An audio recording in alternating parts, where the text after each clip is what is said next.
Hey guys, and welcome to this shorter episode of Behind the Closed Doors. Today we have a one-on-one workshop and a dinner date tonight and a movie date. So it means that I don't have time to edit this vlog like I normally do. So this will be a more rough version. The reason I'm doing the vlog is because we got some really cool device in and I want to show you that before we start.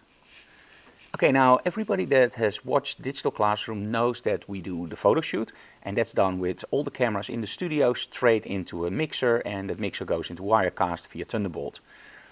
But you also see that I'm doing retouching, showing plugins and other stuff, and that's on the computer. For that we use a software package developed by Wirecast called Desktop Presenter. The thing is that if there is a 4K monitor in the stream, something goes wrong. It doesn't do the resolutions right. And when you scale everything down, there's still a delay of maybe 2 seconds sometimes 6 seconds, unless you run the software that you want to show on full screen, which can be done if you only use one program like Photoshop. But I also want to show you plugins and filters and web pages, Capture One, and so on. So that wasn't the solution. Now, my idea was, okay, let's split the signal from the Wacom and get one cable into the Wacom, of course, so I can keep drawing on it, and one cable straight into Wirecast, so into the mixer. The problem is you can't, of course, feed a higher resolution than 1080p into the mixer because it doesn't understand that resolution and it will simply say not supported. So you need one box in between. Now, what does that box do? Now, let's say in the future there's a 4K Wacom, and well, there are already 4K Wacoms, so I think the 27-inch, it's only logical to think that there will be a 4K version, right? So there's a 4K version, and your mixer or Wirecast only support 1080p as an input at the moment. So how do you solve this? So you have to go from 4K to 1080p. Let's say from Adobe RGB to sRGB. You have to make the resolution smaller. Now, there's something called a scaling. And a scaling device does exactly that. You feed it a high resolution or a low resolution, and it scales it up or down to a higher or lower resolution. So in other words, you go in with 4K, and on the other end you go out with 1080p. And the cool thing about those devices is that it doesn't take you any CPU cycles. In other words, Wirecast already takes up a lot of memory and a lot of CPU cycles because it has to stream, do live previews, you have to switch, you have your lower thirds and whatever. So everything that you can take away from Wirecast that takes up those CPU cycles is a great thing. Now, the reason I bought a splitter last week was actually because most of those devices, which are pretty expensive and there aren't many on the market, they don't have a pass-through. So where you go with one HDMI in, one HDMI out to the original source and one HDMI to your Wirecast. So I bought a splitter. Now, I looked a little bit more online and I actually found a solution that was cheaper than the one I had in mind. The reviews are very, very good and it has a pass-through. And this is it. And I hope I pronounce it correctly, the Magewell. Okay, so this is the device. It's really small and not that heavy.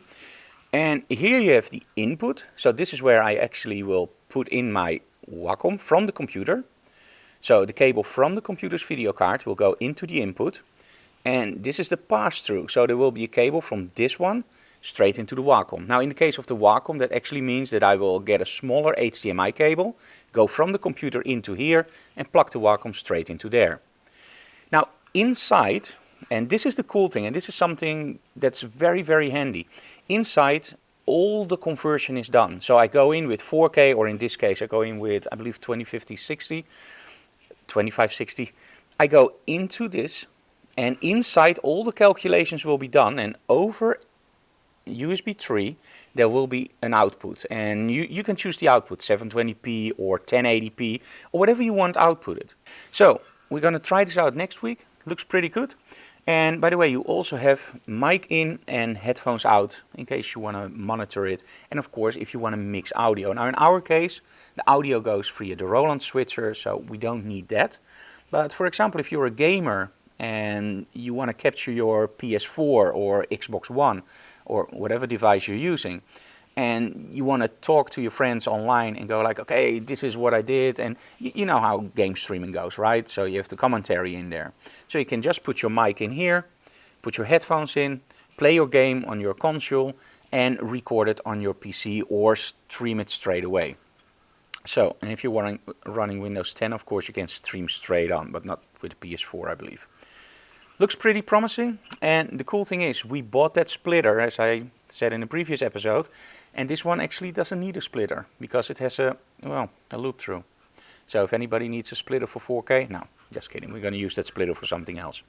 Okay, so a few more minutes and my student will arrive for today. It's a one-on-one workshop. It's actually 2-on-1 because he brings a friend. And after that, I'm going to edit this vlog. Oh, and before I forget, there's something else really cool that we started up. You know, social media, that there's this stream of information that you get every day, and sometimes it's really hard to filter out what you do like. And with Facebook nowadays, it's not even certain that what you like you're actually gonna see. So I get a lot of emails from people going like, hey Frank, we like your updates, but we didn't see this or we didn't see that. Well, I know for sure that I did post it. So they refresh and then suddenly it appears and there's just no reasoning to it. So we decided there would be time for something else. And we started a so-called email community. Now what is an email community? And I'm going to make a separate video on this to give it a little bit more attention. But it's, in my opinion, a way to get in direct contact with you guys. So every week I'm going to send out an update for the email community. What does it do? It will give you videos I found very, very interesting, entertaining or inspirational. And those will all be photography related. I will answer your questions, so you can send into a special email. You can send in your questions. And I will do every 2 weeks an exclusive video just for that community. And it can be a tip. It can be a photography thing, or it can be a photo critique. So you can also send in your images and I will critique those. Now, those images are already coming in because we started the community and there are so many, so we're probably gonna split them in between the community and digital classroom, because also with digital classroom, we're gonna pump up the volume, literally. We're gonna do more Q&A sessions in between. So you have 1 episode each month, well, actually 10 a year. Those are the 2-hour streams, and we're gonna give you a little bit more by also doing per month at least 1 and probably 2 Q&A sessions in live streams. So join our email community. I will leave the link here. It's an awesome thing, and well, I'm sure you're gonna love it. And now, let's start with the workshop.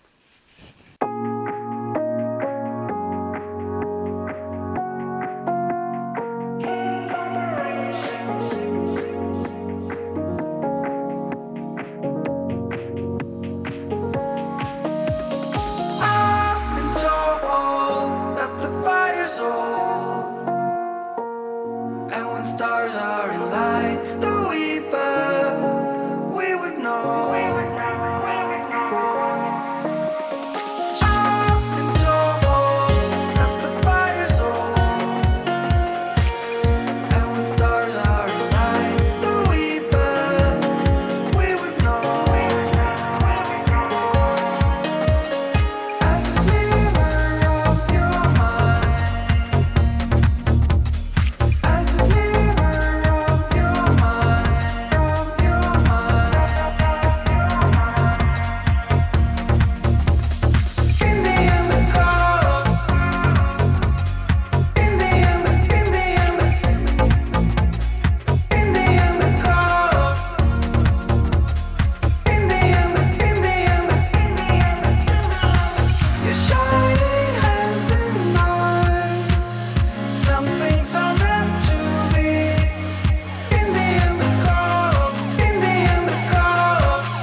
guys, that was it for today. Behind the Closed Doors has come to an end. The doors are closed, the weekend is here.